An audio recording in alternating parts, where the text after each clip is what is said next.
everyone, and welcome to another episode of Annie Talks, where we bring to you interesting stories about interesting people that you want to know about. I'm your host, Annie Rivera. Thank you for tuning in, and to those who have already subscribed. If you're new to the podcast, welcome, and I hope you enjoy what you hear. And if so, I personally invite you to subscribe. Annie Talks is brought to you by Luxwear Trends, affordable, luxurious timepieces for every occasion, luxury that lasts forever, and that's what sets us apart from others. Find us on Facebook and Instagram or visit luxweartrends.com. That's Luxe weartrends.com. My guest on today's show is someone I met at a networking meeting recently where he was one of the guest speakers at that event. Jamarr Brown is an author, keynote speaker, and founder of the Selling in Color sales system. He is also the host of the Break It Down Brown internet radio and online television program.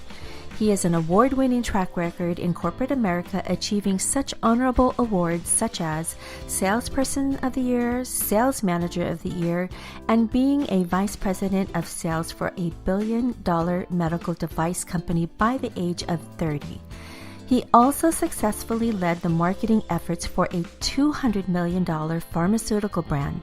Jamarr is the author of 3 highly acclaimed books and several audio programs, including his latest release titled, How to Deal with Post-Traumatic Sales Syndrome.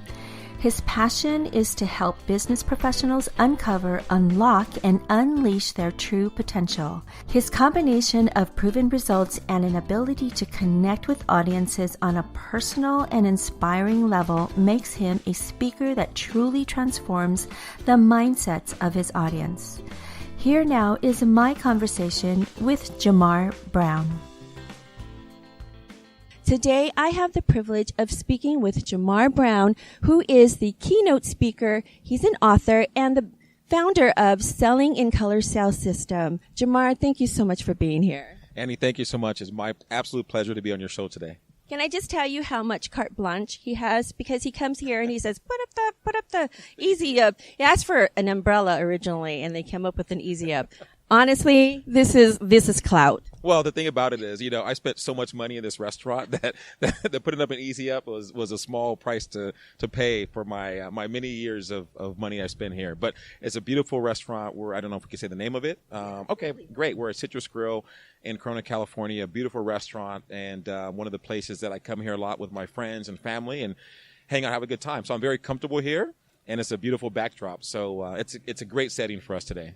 Awesome. So, Jamarr, give us a sense of your background. Let everybody know kind of your upbringing and your education and that kind of thing. Okay, I'll give you the short version of a long story. So I grew up in San Diego, California, and my parents were incredible. I have 3 brothers. I'm a middle child, and so I was a typical middle child, always thought that I was, not getting the attention that I deserved, and was always fighting for things, and always felt that, my older brother got something because he's the oldest, and my younger brother got something because he was the youngest, and I was just trapped in the middle. And so I had that complex growing up. I think I still have it today. But my parents were great. My mom really taught us the importance of family, and her whole attitude was that that a parent's role is to ensure that their child's life is better than their own. So her whole life was dedicated to raising me and my brothers, and was phenomenal. And my dad was all about education. He had us reading at a very young age. He had us studying words. He had us, family nights were spent with him telling us to go look up a word like chagrin. We're like, what the heck does that mean? And we had a small library in our house. He would have us go to the library, pick out a book, find the word, research it, and then put it in a sentence. And so I grew up really in an incredible household where education and family were always, just at the forefront of everything that we did. What type of work were you doing before you became an entrepreneur and keynote speaker? Well, my background is really in the healthcare field, pharmaceuticals, medical devices, and biotech. I actually got my first job when I was at Whittier College. Allergan Pharmaceuticals, makers of Botox, which is why I look so young, hired me to be their very first summer intern when I was at Whittier College. And I spent 2 summers there and had 2 incredible summers. The second summer, they had me in San Diego in a mini sales territory at age 18. And it was just an incredible experience. And so I graduated. Allergan Pharmaceuticals hired me as their very first intern that was hired to be a sales rep in Los Angeles. And I spent 13 years there. And then, in different positions, sales, training, marketing, management, regional sales director. And I went on to a couple of other medical device and pharmaceutical companies as well as a VP of sales and a national sales director. So that was pretty much my life and my career, which is what I thought I was going to do with the rest of my life until I had an epiphany and things changed, and which I know we're going to get to. But that's my entire background in the healthcare field, sales, marketing, training, and leadership. So what was the aha moment that made you jump ship and become an entrepreneur? It's a great question, Annie, because like many people, you have a path in life and you're just on that path. And then every now and then, there's something inside you that says, do something else or try this. And you go, why? I mean, everything's great. Why do I want to do something else?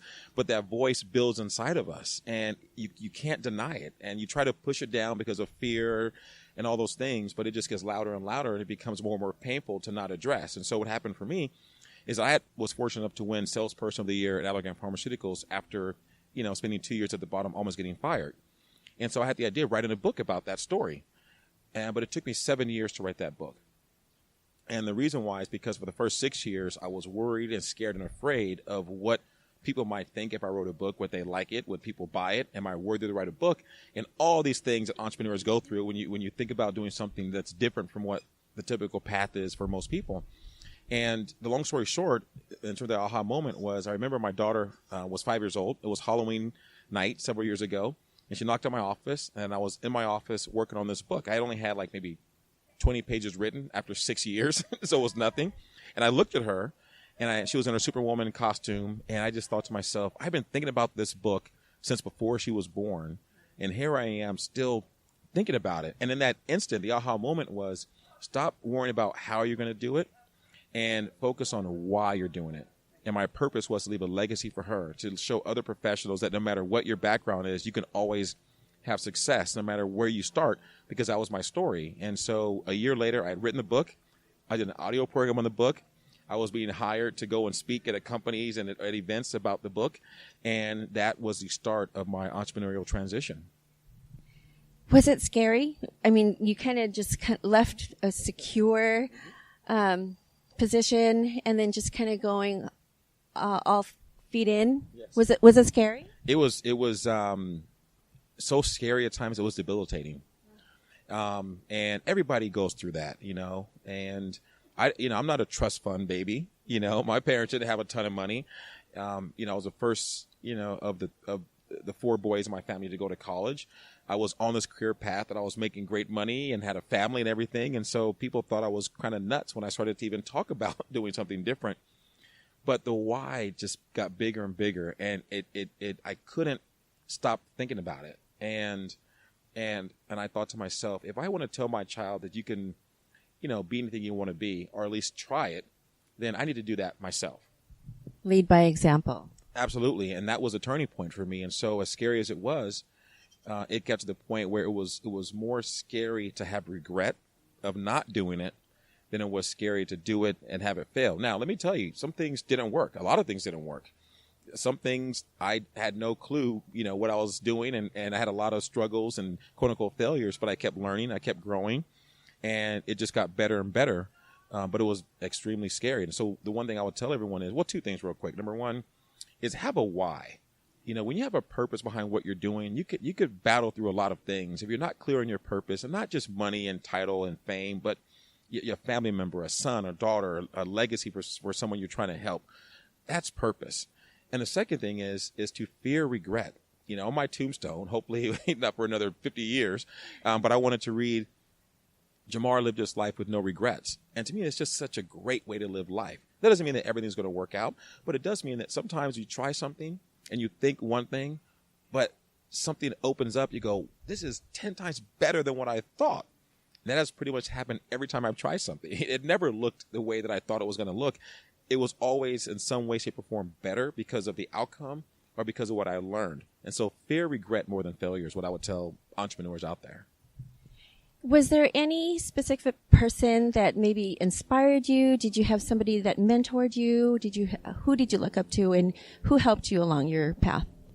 Well, it's such a great question. And, one of the things I tell people is, fortunately, I've had a lot of success in my life in corporate, being salesperson of the year, sales manager of the year, being a VP of sales at age 30.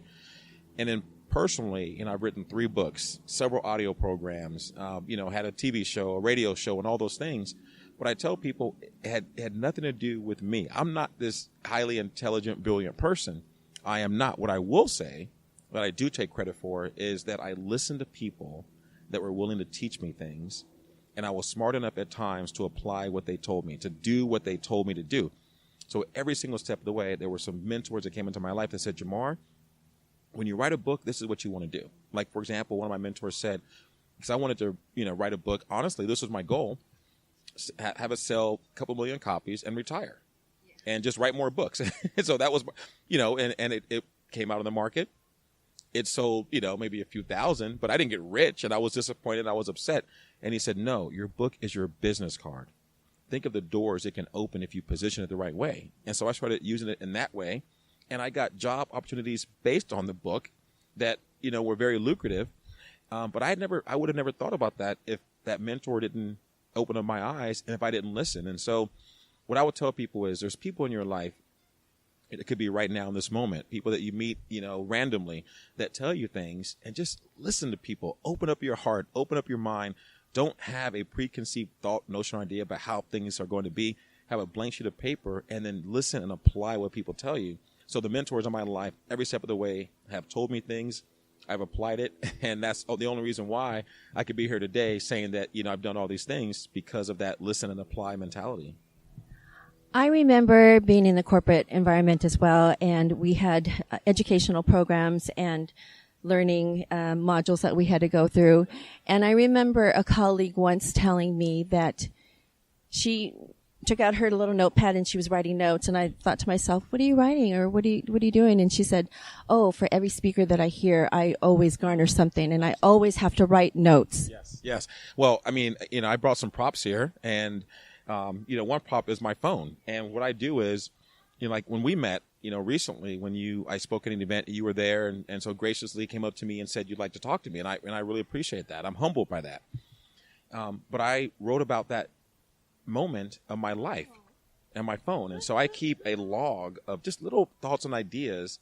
And what I do is I will take 10-15 minutes and talk about it, and then some of these motivational talks go on my radio show.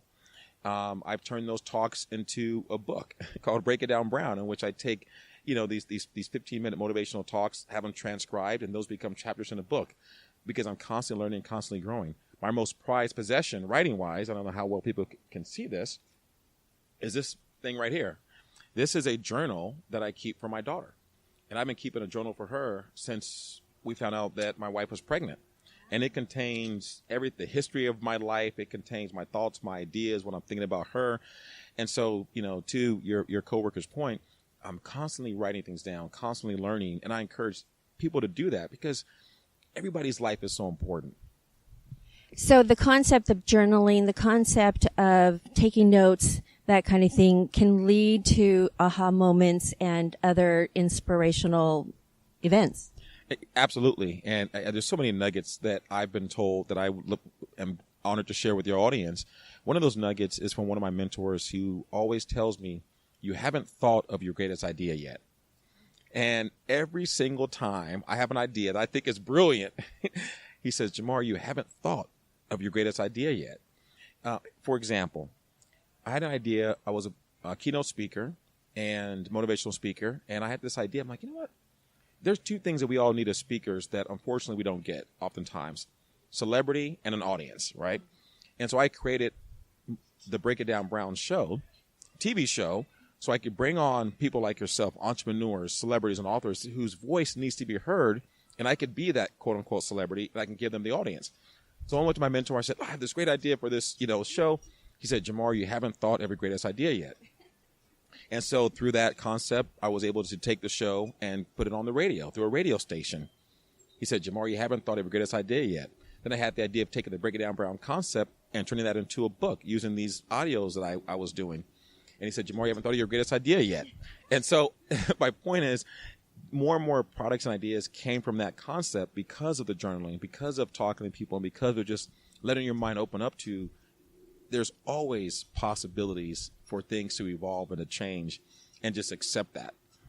So it's in essence, it's kind of reinventing yourself and getting creative and finding new ideas and never being content.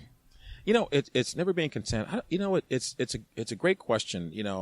Is it reinventing? I think that's part of it. Or is it unleashing who you really are? So one of the things I wrote about just last night was the idea of when your life is not going well. People say that it's unraveling, right? It's falling apart. It's unraveling. It's coming undone. It's like the mummy that's being unwrapped, and now it just becomes a pile of tape, right? And I'm like, you know what? Is it really unraveling, or is it unveiling something? Because, we've all been to different events where they unveil, this piece of art. Or if you go to your son or daughter's event at school, they unveil the play and that type of thing. And I'm like, you know what? I think it's really about unveiling. And so when things happen in our lives, it's not unraveling. It is unveiling and uncovering who we really are. And if we just allow, that voice inside of us to speak, it's incredible what can happen. So, it's not being content or not content or it's just being who Annie is, being who Jamarr is. Exactly. We've had a few of these podcasts and episodes before where other entrepreneurs have also said the same thing. Be yourself, right? Truly be yourself, because that will reveal that will reveal the true person you are, and that makes you likable to others, and they have a sense of connection with you. They can resonate with you, and they can take what you say to them, in essence, and kind of run with it. Yeah, absolutely. And I think, one of the most scary things is to be yourself sometimes, because people know a certain persona, they know a certain aspect of us, and that aspect could be a very successful aspect of us. When I was in corporate America, I had the money and the title and the envy of all my friends and all those things. But that was a small portion of who I really was. And not that I have anything against corporate America, because I don't. Matter of fact, I teach people how to be successful in corporate America, how to get promoted as corporate America, and how to really, maximize your time there. And I encourage that. But there's sometimes that there's other things you want to do. And if you're in a situation where you can't do what you want to do, then you either stay there and struggle through it, or find outlets for it, or you take a leap of faith and try something else. And so that's kind of what I did. But the reality is it can be scary being who you are. But there's also such power when you start to really discover and unveil yourself to the world and own it. But people need to learn how to do that. It doesn't come naturally. It took me, like I said, 7 years for my first book. And there I was, I could share this one last thing with you. There I was. Here's the ironic thing about fear. I was salesperson of the year at Allergan Pharmaceuticals, the youngest person to ever do that. And I was scared to write a book about it. And there's books on sales at every bookstore, for people that have never even done sales, and they're just putting their product out there. So here I was, somebody that did it and was afraid to do it. So if you're out there and you're scared, you're nervous to do it, it's okay. But when you decide to own it and own your story and put it out there, it's amazing how much of a lift it is from your spirit or your soul, and what can happen in your life. So, Jamarr, can you tell us about some of the obstacles you faced as an entrepreneur? You're maybe starting up or along the way. Absolutely. And there's a 4-step process that I developed based on how I was able to get over the obstacles that I had in my way. I want to share that with your audience, if that's okay. And there's really 4 things. The first obstacle is that you doubt your own value. Because when you're selling somebody else's product, when you're selling somebody else's service, yes, it hurts when somebody says no, but you didn't create it. It's not your company. It's not your product. And so you're removed from it. But when it's your book, your program, your show, and somebody puts that little mad face, dislike, whatever that face is called, or when they say, I don't like it, or I don't want to buy it, you can easily take that very personally. And that prevents a lot of people from moving forward. And so the number one thing is to believe in your own value and separate yourself from your product or idea. Remember that the product or idea didn't make you. You made it. So you're removed from it. And if you made something, you can make something else. And so the first thing is believe in your own value. The second thing is to be unapologetic about who you are and what you do. And sometimes we are afraid to self-promote because what might people say? What might people think? And it's natural. I was the same way. But when you get to the point where you go, I own this. This is me. I was meant to do this. I'm going to put it out there, and you don't apologize for it. Then there's a power in that, unleashing or unveiling who you are. And there's a couple ways you could do that. Number one, let people know what you do now, because they know you for what you used to do. Number two, let them know how they can help you now, because they might not even realize how they can help you now. Number three is to let people know why you do what you do. Give them an emotional reason as to why you're doing what you do. And the fourth thing is to always stay connected to your purpose. Because if you disconnect from your purpose, it makes it very difficult to move forward when things get challenging. One other, and that's, a part of the third thing I would say, which is, once again, stick to your purpose. Because your purpose, if your purpose leads you, you will move forward in those tough times and in the good times as well. And when you are successful, which happens to a lot of people, they get successful and they become depressed and upset when they have achieved something, which you go, wow, how could that be? It's very common. I'll just explain why later. But if you have done it because of your purpose, you will feel fulfilled even in success, as opposed to depressed when you have success. I hope you're enjoying this podcast episode. We'll be right back after this short message from one of our sponsors. Comfotherm thermal wraps are designed to help relieve the pain and swelling in and around the jaw, especially after wisdom teeth extractions. For more information, visit comfotherm.com. That's comfotherm.com. So, segue into success. What are some of the most, what are some of your achievements, some of your successes that you can talk about? You know what? Honestly, it's my success, from my perspective, is not so much what I've created. It's how I feel about myself. I feel that I'm living a life of purpose. I feel fulfilled. I feel like I have no regrets. I feel like I'm being myself. Like I spoke at an event once, and after the event, it was at a college. One of the students came up to me and she said, Jamarr, you've written books, you've done TV, you've done radio, you've done all these things, you've been in corporate America. Like, what do you want to do next?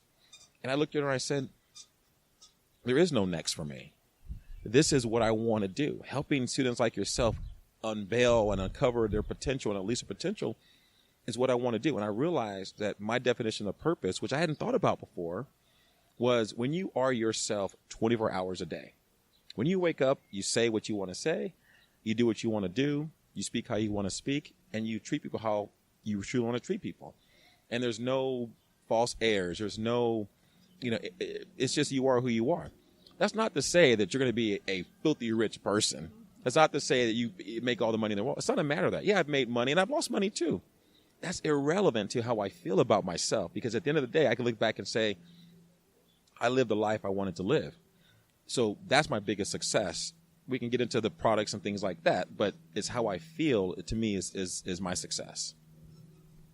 Do you want to talk about your selling in color system? I'd like to hear maybe just kind of a summary of that, and what can listeners and viewers garner from that? Yes, absolutely. I think with the selling in color sales and communication training system, I'll tell you who it's for, and I'll tell you where it came from. So it's for entrepreneurs and small to mid-sized businesses to do two things. Number one, teach you how to sell the way your customers want to buy. If you're an entrepreneur, the number one thing you have to learn how to do is become a salesperson. Which is one of the most difficult things for people to do, is to be a salesperson. I can teach you how to do that in a way that's not threatening. It's not stressful. It's an easy process that I developed in terms of teaching how to do that. The second thing is around communication and teamwork. And I teach that better communication equals better productivity equals better results. the biggest issue of most businesses is miscommunication in the organization. I'm sure you can think of moments in your past where one person says one comment, and next thing you know, these people hate each other, and that person talks to that person talks to that person. The water cooler talk, the gossip, the drama gets out of control, and it's all for one moment in a person's life that could have been avoided if they knew how to effectively communicate. And that's the biggest travesty in business, is that people don't invest in communication skills training. So my system does that in a very fun, simple, and profitable way. That's all right. That's okay. We had a phone ringing. Yeah. Maybe it's one of my customers calling me. You know? Yeah, we could keep going. That's fine. Yeah. Okay. So, yeah, maybe that's somebody calling to try and hire me, which is great. But but anyway, so that's what the program does. And it comes from my experience of going from last place in sales to #1 in the country. When I first became a sales manager, I took over a team that was ranked second to last in the nation. And I actually hired a consultant who had developed the original Selling in Color program. He came in, taught our team all these principles, and we won Sales Team of the Year. And all these videos, the videos of my acceptance speech for Salesperson of the Year and Sales Manager of the Year, are on YouTube under Jamarr Brown. So people can look at those videos and see me talk about this. So there's no theory for me. This is all reality. But that's what the system does, and that's what it's all about. So tell us again, how can we find this, and how can people buy into the program? Absolutely. So you can go to sellingincolor.com, sellingincolor.com. You can learn about the system, watch some videos, see some testimonials from clients that I work with. Because every time I work with somebody, I get a testimonial video because I believe in it so much, and I put them on the spot and say, tell me what you think. And so you can see all those videos on there. And you can also call me directly at 949-371-9077. And then reach out to me as well, Jamarr at JamarrBrown.com. And I'd love to talk to you about the system and schedule a free 20-minute strategy session so you can learn more about the system. And I will have all that information linked down below in the show notes or in the description box, so you all can follow along, and you can contact Jamarr directly if you're interested in this program. So what are one of the biggest challenges or obstacles that you see entrepreneurs doing? I think one of the biggest challenges is an imbalance between executing something and thinking about it. What I mean by that is sometimes we spend so much time wanting things to be perfect, and we get convinced by people that do marketing and all these things that we have to have everything perfect. You have to have your branding done and your website done. Everything has to be perfect. And I read a quote recently which was 90% of planning is procrastination, right? And so a lot of times it's procrastination, it's fear, it's self-doubt, it's all these things that are really at play, as opposed to, when it's masked around, I have to get everything right. And what I say is, done is better than perfect. Sometimes you have to have a ready, fire, aim approach, because you won't know how something is going to turn out unless you execute it, unless you put it out there. And I'm not saying you just do something really basic and throw it out there. Don't be sloppy with it, but it's never perfect. And sometimes things evolve, things change. Not sometimes, every time things evolve, things change. I'm sure when you first started your show, you had it a certain way, and then it evolved. You expanded, you got new equipment, you expanded your theme more. And so a lot of people spend so much time thinking as opposed to taking action. So I would say for the entrepreneur out there, a potential entrepreneur, take action, get yourself out there, and then make adjustments, because you won't know what people are going to want or not want until you're actually in front of them selling it. That's very good advice. Now, how important is feedback? Do you ask people for feedback? Do you request feedback to see how you could maybe better yourself as well, or how do you go from there? It's such a great question, and absolutely. I mean, I think getting feedback is critically important, but there's some obstacles with feedback. Yeah. One obstacle is, I'll give you a couple. One obstacle is sometimes 100 people can tell you what they love about something, but you listen to one person that says what they don't like about it. And all of a sudden you feel bad and depressed and sad. And you go, wait a second here. Wait, keep things in perspective. If 100 people say things are great and they're willing to buy it, and one person isn't, understand why they don't want to, but let your heart settle in on the people who actually love it, all right? Give yourself some slack. The second thing about feedback is Jim Rohn, who's an incredible motivational speaker and author who passed away, had a great quote which was don't sign up for that class. What that means is, like, when you go to college and you major in business, you should take business classes. If you're taking science classes and art classes and underwater basket weaving, like, you're not going to graduate. So be careful what you listen to. And the same thing with business. It's what information is going to be conducive to your success. Not just good stuff, but constructive criticism as well. So put that into that same category of helping you move forward. And so if you listen to people who are detrimental to your success, who are negative, who are naysayers, who are what I call them in my Break It Down Brown book, but people, you will be derailed very, very quickly. But if you listen to people who provide constructive criticism, who support you, who give you honest feedback, then accept that feedback. And so that's what I would share with the audience around getting feedback. Let's take a moment to look back and reflect. What you know now, what would you tell your 21-year-old self? It's a great question. I've had successes and learnings. I want to say failures because I've always learned. But there is one regret that I do have. And that is, I talked about the importance of listening to mentors, right? And I've always done that except in one situation. When I was first thinking about becoming an entrepreneur and releasing my first book, I was at a company. I'd been there for a number of years, and they had treated me wonderfully. I had such great mentors and teachers. But when I was being recruited away, actually to work at a different company, and I was going through these thoughts of, man, do I release the book? And what are people going to say? And I was struggling miserably with that. I didn't speak to my mentors at the company. I said, let me do this on my own. Let me be my own man, right?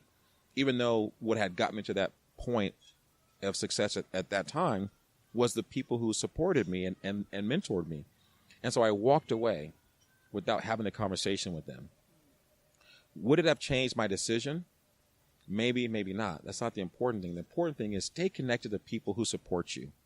Keep those people close to you, your confidants. Don't separate yourself from people. Don't try to be your own man or your own woman. Let people help you. Let people guide you. And so I would tell my younger self, have the discussion. Don't just go out on your own, because people have supported you for so many years. Let them support you, And so that's what I would tell my younger self. Very, very good advice. Good advice for me, good advice for everybody. Definitely. Right. Okay, so we talked a lot about the business and the entrepreneur and, going forward. But let's talk about work-life balance. Okay. What do you do for leisure? You know what? I love golf. Absolutely love golf. And some people play golf and they go out there and get frustrated. They're miserable and they complain. Yeah. And I used to be that way when I took it that seriously. But now it's just a way to reconnect with friends and have a good time and take 4 to 5 hours and just be. And then after the round of golf, we go to the bar and have a drink and just talk and joke around. So that's one of my favorite pastimes. I love spending time with my daughter. She plays lacrosse. And so she and I would go to the gym, go to the park, practice together and work out together and that type of thing. That's fun. I love traveling. I think that you make money to travel and to enjoy it as opposed to keep it in the bank. And so whether it's a short trip to Palm Springs or whether it's going to Brazil or whatever the case may be, or our cruise, I love getting out there and meeting people. And then I'm a consummate writer. I'm always writing, working on books, writing my journal to my daughter, doing audio programs where I motivate and help people. And then the final thing is just spending time with family. I think when I didn't have balance, I was so focused on my career that I kind of pushed family aside. And, my parents are still alive, thank God, and they are not too far from me. And so in the last few years, I've said, you know what? I'm going to spend as much time as possible with my parents. And so we talk all the time. I see them all the time. And that's kind of how I keep my balance. So at speaking engagements, what do you find most people or most entrepreneurs are eager to learn about and to learn about you and learn about your business? I think it's a very interesting question because I always try to look at the deeper meaning behind the things that happen. So when somebody walks up to me, I try to really think, let me connect to what are they really asking me. And so what people usually ask is not what they really want. So oftentimes they ask about, how did you grow your business and sort of the products that you've created and things of that nature, the business side. What they really want to know is, am I worthy to do it? how do I conquer my own personal fear of putting things out there? Because as I said before, people get caught up in marketing and it's I need to have my marketing perfect, but that's really not the truth. The truth is that's a crutch, or it's a way to, push off the inevitable, which is I have to put my product and service out there, and I'm scared to death of doing that. And so what I try to do is to let them know through my own journey that, like I said, I didn't grow up with a silver spoon. My parents didn't have a lot of money, and I've taken some chances and some risk. Certain things took me years and years to finally accept and just be myself. And so I share that with people, and I want to be transparent. And so, yes, I could talk to you about sales and communication and leadership and marketing and all those things, which is what my business has been over the years. But more importantly is let's have a conversation about Annie. Let's talk about what's going on in your world. Let's talk about what are the mental blocks that are preventing you from unleashing yourself to the world. That's what I really try to get people to understand, because once you have that under control, everything else is easy. Everything else is you plug into a marketing program, you plug into a social media platform, you plug into all these things. But until you get this right, you're either not going to plug into those things, or you're going to, I don't want to half, what it, and you're not going to unleash yourself.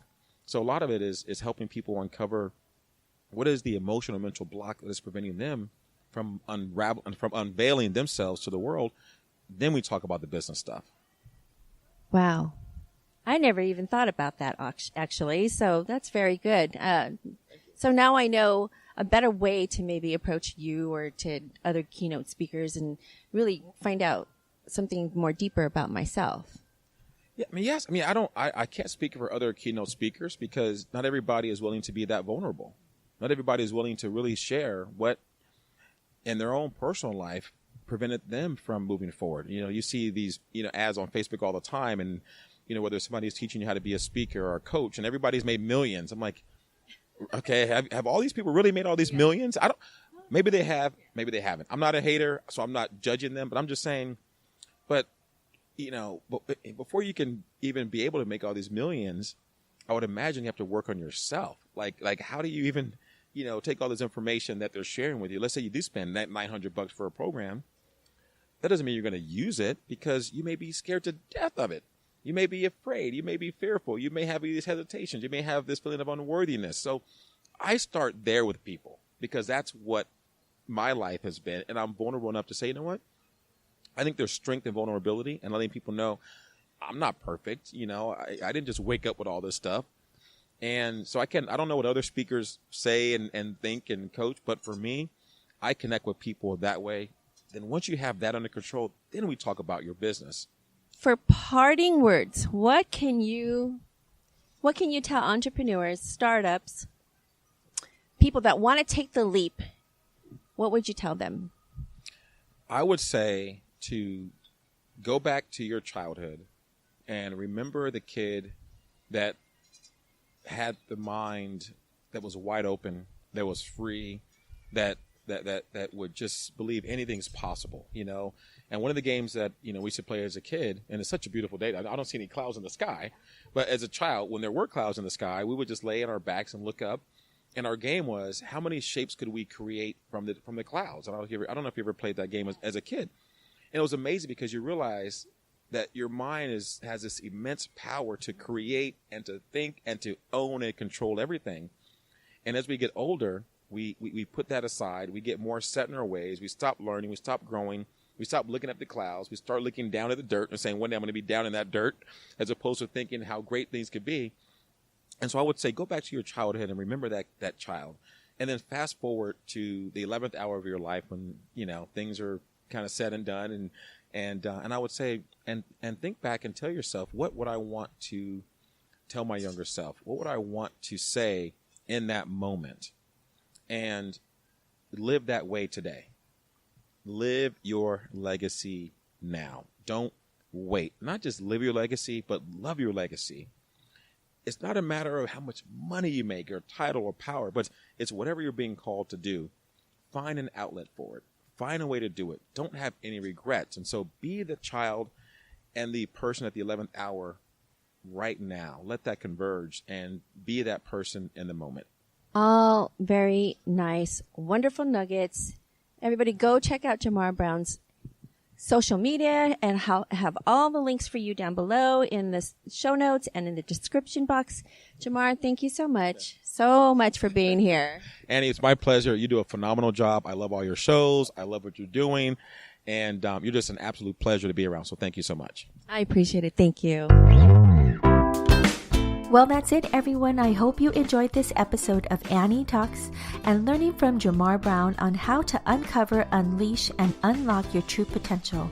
There were so many nuggets and great pieces of advice from Jamarr, and I hope you found them all helpful in your own entrepreneur journey or your own personal achievements in life. The same principles apply in all facets of our lives. If you enjoyed this episode, I welcome you to check out the video. By the time you hear this, the video will shortly be uploaded afterwards. I'll have all that information about my YouTube channel in the show notes below, so please check them out. If you aren't already subscribed to my podcast, I invite you to hit the subscribe button and be notified anytime we upload a new episode. If you are already subscribed, thank you so much. I truly appreciate it. If you could all please rate and review my podcast, leave me a comment or two. It would really help me out, and it would also help others to find this podcast. And lastly, if you like this podcast, please consider contributing to my Patreon page. Your contributions will be helpful to further along my vision and mission to bring more episodes like this one and many other types of episodes and topics to this podcast. The Patreon page will also be included in the show notes below. Thank you all again for tuning in, and please keep listening to Annie Talks. Hi, everyone. This is Jamarr Brown, keynote speaker, author, and founder of the Selling in Color Sales and Communication Training System, and you are listening to Annie Talks.